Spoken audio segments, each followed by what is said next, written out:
Okay, so in last class we discussed about the recruitment. Now we will be talking about the selection. This is the second aspect of staffing. Basically, selection is the process of identifying and choosing the best person out of a number of prospective candidates who have applied for the job. Or we may say that selection is the process of choosing the best candidate from the pool of applicants. No, the process of selection vary from organization to organization. Moreover, different methods of selection may be adopted for different positions in the same organization. We can say that the selection is the process of choosing from among the candidates from within the organization or from the outside, internal and external sources, the most suitable person for the current position or for the future positions. Or we may say selection is a management decision making process as to predict which job applicants will be successful if hired. Or we may say selection is the process of differentiating between applicants in order to identify and hire those with a greater likelihood of a success in a job. So in the selection process, what happens? That we take several steps, and these steps are performed to eliminate the unsuitable candidate and to select the most suitable candidate. So if on this step you find the person is good enough for your organization, he will go to next stage. Otherwise the person would be rejected or he will be not selected. So unsuitable candidate is being rejected or being removed from the process of selection. And if the process if the candidate is good, then he will go to another level, the same 8 steps I have shown here in a different way. First is preliminary screening, then there is a selection test, and selection tests are maybe of different type. It again depends on the requirement of the organization. It will vary position to position, that what type of people we have to select. Accordingly these tests are taken, and then finally the contract of employment is given. In this way selection process is completed. So now let us discuss it one by one. First thing, or the first step which we have to do in the process of the selection, is the preliminary screening, right? As you can see here, that these many people suppose have come to apply for the job. So we need to put some kind of filtration or some kind of conditions, that on the basis of that we would be selecting the required people only, and then finally we would be having only those candidates who are fulfilling all our requirements. So basically we are removing all the misfit people from this process. Actually, on the basis of preliminary screening of applications form, unqualified candidates are eliminated, or the other suitable applicants are called for the first round of interview, known as preliminary interview. It actually helps to reject the candidates for reasons which did not appear in the application forms. Actually, this preliminary screening is done with this objective of eliminating all those applicants who do not fulfill the minimum requirement of the job. Like, we need a person who has done graduation in commerce, but there is a possibility that you will get such type of application also who have not done their graduation in commerce but in some other subjects, and they also have applied for the job. So in this round we would be eliminating all such type of people who does not fulfill our criteria. Okay, and this can be done either in person, you call the people and take their preliminary kind of interview, and you can clarify all those things, whether they deserve, whether they have all those qualities which we are seeking for. And this can be done by asking to appear in a very short interview, or through their applications we can scrutinize it and we can move ahead. Then comes the selection test. The second step is selection test. What we do in this step, that different types of selection test may be conducted in order to evaluate a candidate on different parameters. One of the advantage of the selection test is that it is free from all kinds of personal bias or prejudices and help in fair selection of the candidate. So now those candidates who have qualified or passed the preliminary round, preliminary screening, are asked to appear for the selection or employment test.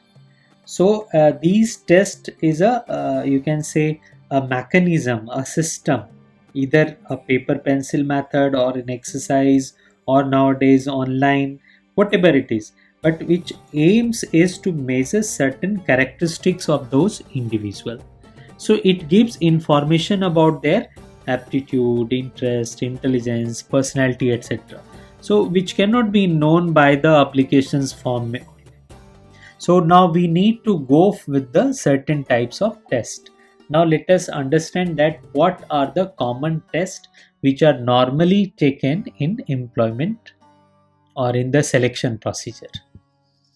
Okay, this is the intelligence test. The first one is that we should check the intelligence of a person, means the IQ of that person. Okay, now let us check whether how much IQ you have. Okay, through this like this is a series, no, first, second, third, fourth, fifth, sixth, 7, 8, and this one is 9th. So what should come in this 9th block? A, B, C, D, or this E, F, G, or H.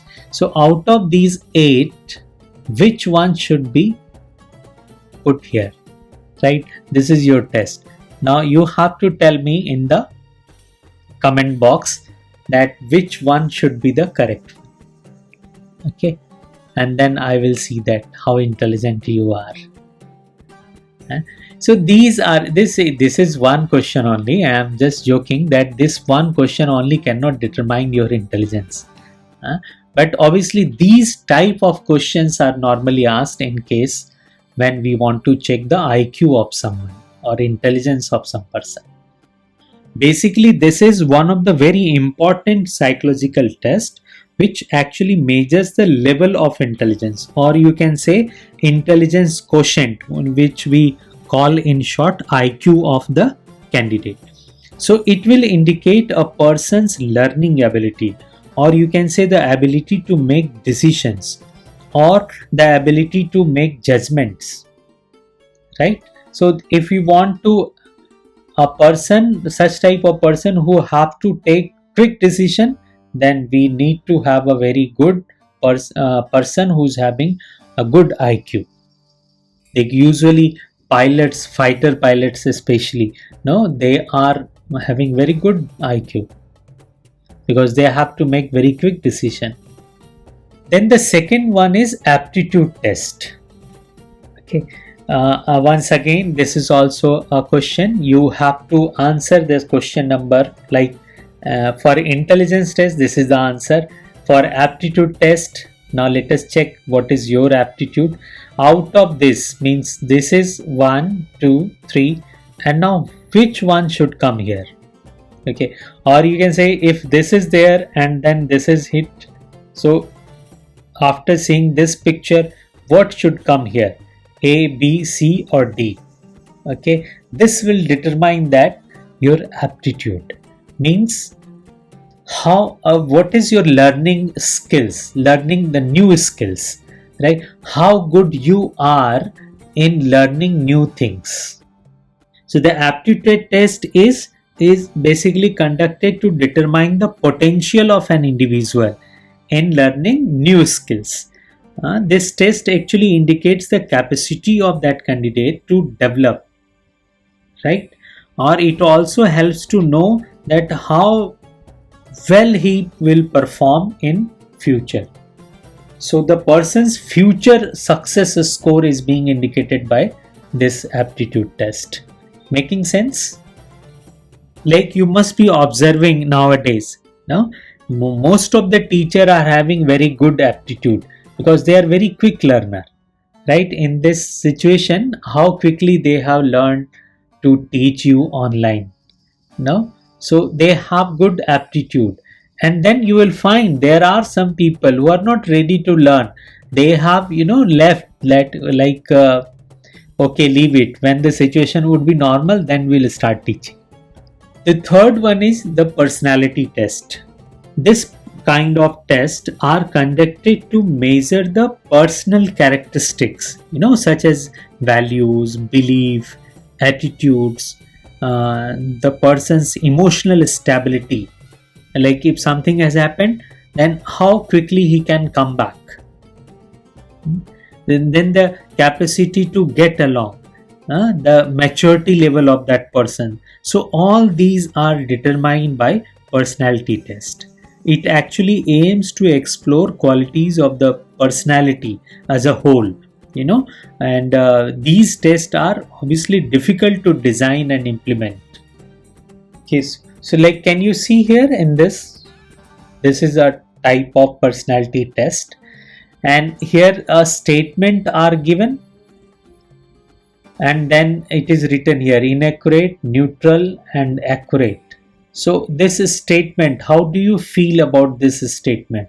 This is inaccurate in your case, or this is neutral in your case, or this is very accurate in your case. So based on these type of test, we can understand about the person's personality. Like here it is written, I lose my belongings. It is my habit to leaving the things here and there. So that will show that the person is not very caring, or no, they is a careless kind of person. So such type of questions are framed to know about the person's personality. Next one is the trait test. In this, what happens that we need to test the person of that ability, that skill for which he is being selected. Like you want to select a typist, so give him a typewriter and give him a piece of give him some content to type, and see that what is his speed and how accurately he is typing. So trait test is conducted basically to determine the existing skills of that individual. It is to measure the level of knowledge and proficiency in the area of professions or technical training. Like I gave you the example of the typist. Same way you want to appoint an accountant. So in that case, what you should do, give him a few journal entries, or give him some business transactions, and then ask him to make a final account, financial statement. And if he is able to make it, the balance sheet is tallied, the person is good for you. So this kind of test you can take, and these are known as trait test. Then comes the interest test. You may be very good in a particular job to do, but suppose you are not interested in doing that thing, then you won't be very useful for the organization. Okay, so how to test the interest? There are also some different types of tools which have been developed by different psychologists, and we can ask them to appear for that test, and we can easily know that where the person's interest lies. Mostly these type of test is conducted to determine a person's area of interest and the kind of jobs that will satisfy him. And this test actually aims to identify areas in which candidate has special likings, the fascination and involvement. So if you give that person's that type of job, he would be happy, his productivity would be more. Then comes the employment interview. You have taken the test, it was on the second step. Now we have moved to the third step, that is called employment interview. Now, through various exercise, through written examination and all those things, you have taken their test. And if they all qualify for it, then you call the person and take their interview, because everything cannot be known through the written words. Now, while you are writing, you may write something which is very ideal, but when you appears in person, then a lot of things through your personality, through your body language, can be understood and can be judged. So mainly in employment interview, all those applicants who have qualified the test, they will be called for the interview. Interview is what? It can be defined like: interview is a formal, in-depth conversation conducted to evaluate the applicant's suitability for the job. Correct? So this you can take as a definition. And here the role of that person who is taking the interview is basically to seek the information, and the role of that interviewee who is giving interview is to provide the same information for the benefit of the organization. And here interview also gives a chance to the interviewee also, means the candidate also get a chance fairly to get all such type of information regarding salary, working condition, posting. So here it is a two-way, in test and all those things, whatever we have done till now, here it was one-way communication, means we were asking and candidate was replying. Now here we have both the opportunities available. We are asking, candidate is replying, and here candidate also get a chance to ask the employer also, the interviewer also. So interviewee also is having a fair chance to ask to the interviewer. Then comes the reference and background checks. Whatever you have done till now, it is face to face, or it is from the perspective of an employer. You have interviewed him and you have whatever the things you wanted to find out about him, you have done it. There may be something which the people who are knowing the person would be knowing much better than us, because he was with us only during the test, only during that very small period of time. But there are people who have spent very good time with that person, and they would be the best judge to tell about that person. So we can go for the reference and background check also. In reference and background check, what we do actually, a candidate is generally required to give names, address and telephone number of references for the purpose of verifying the information and gaining additional information about that person. So the candidates who are successful in the interview are generally investigated on the basis of the reference supplied by them, and these references can be of their previous employers, known persons, the teachers, the university professors, and any famous person of his area where he is living. However, this reference may be biased also sometimes, as the names have been given by the candidate himself, but there are always chance of getting something more about that person. Then after this fourth step, the fifth step, we need to now put a thumbs up, or this like button we need to press. So actually we have now selected the person. So now we are making the final decision after seeing all those test interview. So here the candidates who cross all the hurdles and are included in the final list of the selection. So before making the final decision about selection, the views and opinion of the concerned manager, means the manager who is responsible for the performance of this new employee, is also considered during selection process, the selection decision. It is true that once the genuineness of the candidate has been ascertained, the organization has to take the final decision about selecting that particular candidate, hiring that particular candidate. So usually for every job position, 2 or 3 candidates are shortlisted in the order of the preference, like 3 4, like we need 2 people, so we would be making a list of 4 5 people in order, in sequence of order. So at the time of making the final selection, it is important to see the opinion of the manager also, as I said, and the superior under whom this candidate is likely to be placed. And then when this also done, then we will go for sixth step, that is called medical examination, right? So in this, what we do, we need to check that person is medically, physically fit or not. So the selected candidates are asked to undergo the medical examination or before the job offer is made. And this medical examination is advised in order to ascertain that the candidate does not suffer from any serious ailment which is likely to affect his or her job performance.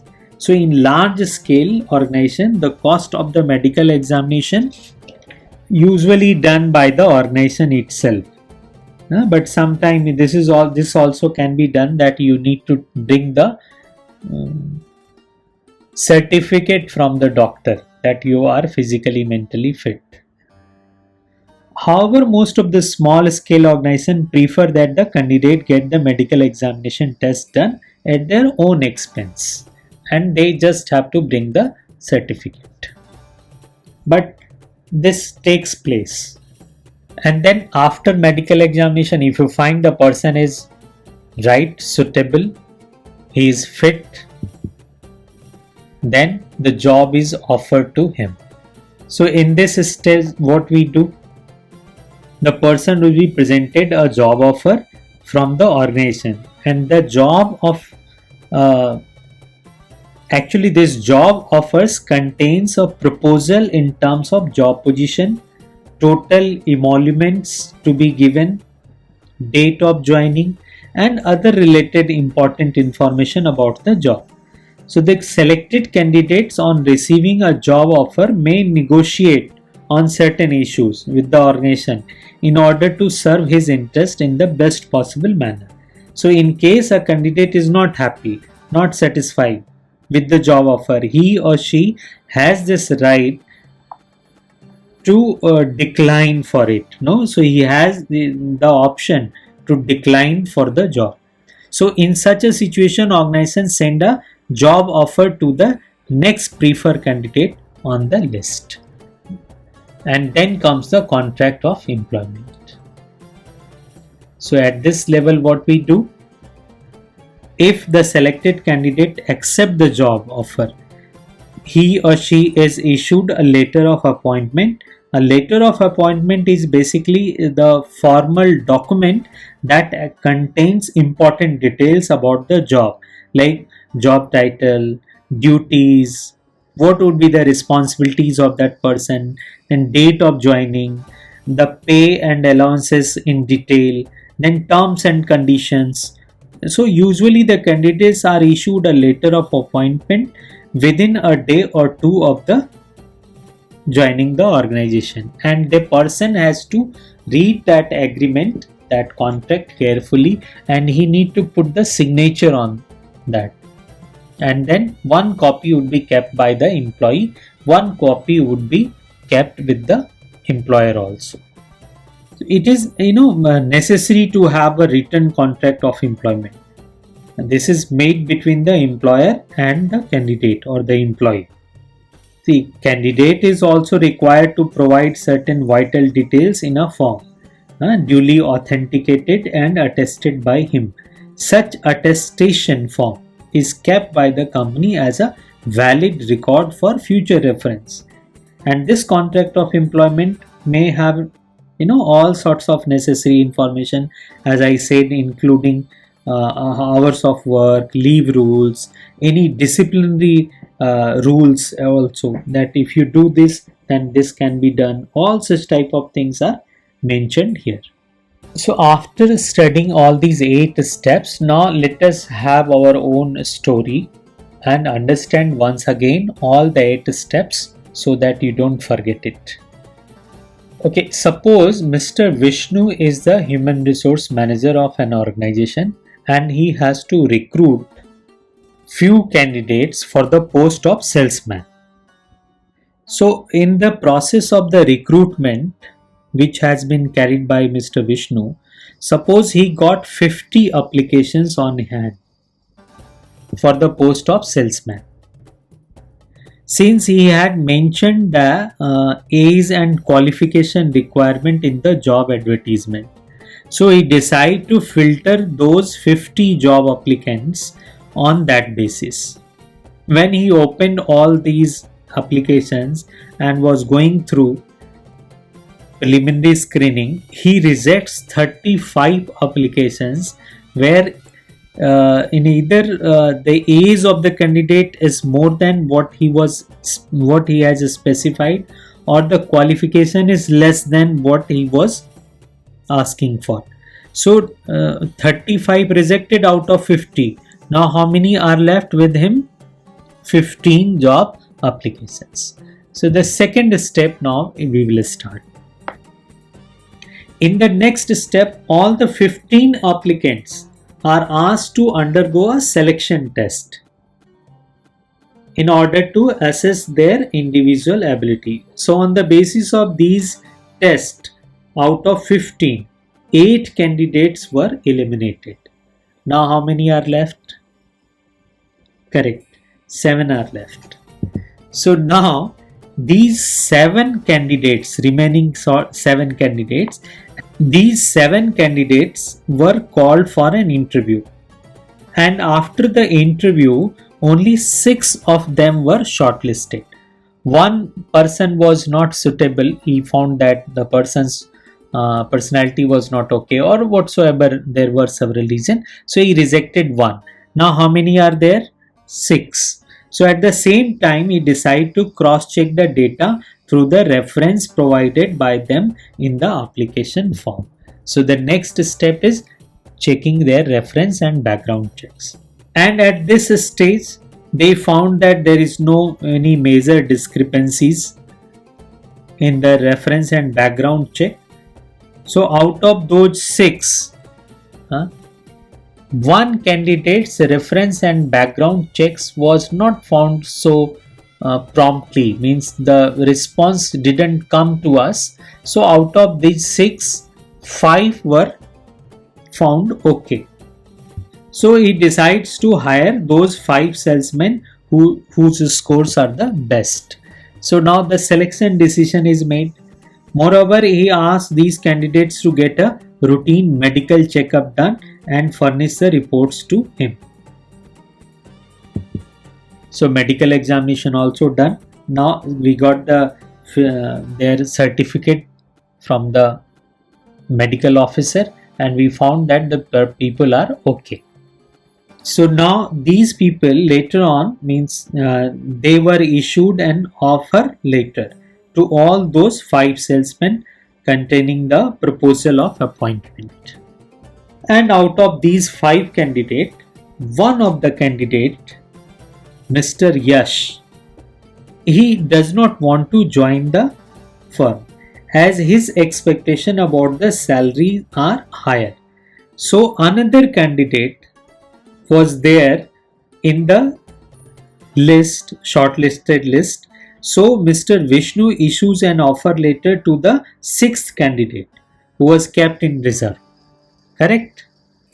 And when once all the candidates accept the job offer, they are informed about the stipulated day on which they have to join the office. On the first day of the joining the office, all of them were issued a letter of appointment. So consequently, the selection process comes to an end here. So you can see here, no, it is stepwise moving, like from first to second, second to third, fourth, fifth, sixth. And if you fail to, climb on the next step, then what will happen? You will fall back and you will go back. right? So this is how this selection process takes place. If you keep on passing this step, you will move ahead, and finally the contract of employment you will get.